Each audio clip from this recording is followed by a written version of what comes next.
مصنوعی نمک کا سب سے بڑا پہاڑ کہاں ہے؟ وسطی جرمنی کا قصبہ ہیرنجن نمک یعنی سوڈیم کلورائڈ کے ایک بڑے پہاڑ نما ڈھیر سے معروف ہے۔ یہ نمک، جسے عمومی طور پر ٹیبل سالٹ بھی کہتے ہیں، کا اتنا بڑا ذخیرہ ہے کہ اب یہ علاقہ مونٹی کالی کے نام سے جانا جاتا ہے اور یہ دنیا میں مصنوعی نمک کا سب سے بڑا پہاڑ ہے۔ اگر اس کی اصل حقیقت کا کھوج لگایا جائے تو سن 1976 میں جانا ہوگا، جب ہیسن نامی قصبے کے ارد گرد موجود کانوں میں پوٹاش سالٹ نکلنا شروع ہو گیا۔ اس زمانے میں پوٹاش کو مختلف مصنوعات مثلاً صابن اور شیشہ تیار کرنے کے لیے استعمال کیا جاتا تھا، لیکن آج یہ متعدد قسم کی کھاد، سینتھیٹک ربڑ اور دواؤں کی تیاری میں بھی استعمال ہو رہا ہے، جس کی وجہ سے گزشتہ چند اشروں میں پوٹاش کو نکالنے کا عمل کافی زیادہ ہوا۔ پوٹاش کے ساتھ ایک مسئلہ یہ ہوتا ہے کہ اس کی کان کنی سے سوڈیم کلورائڈ بطور بائی پروڈکٹ پیدا ہوتا ہے، تو اس کی وجہ سے اس کو اسٹور کرنے کے لیے جگہ کی ضرورت پڑتی ہے۔ یہاں پر مائننگ کرنے والی کمپنی نے اس کا حل یہ نکالا کہ اسے یہاں سے چند میل دور واقع قصبے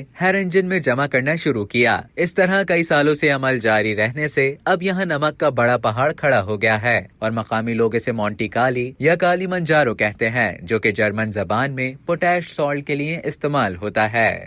اب تک کے لیے اتنا ہی۔ مزید خبروں اور نیوز اپڈیٹس کے لیے ڈیلی جنگ کے یوٹیوب چینل کو سبسکرائب کریں اور فیس بک کے پیج کو لائک کرنا نہ بھولیں۔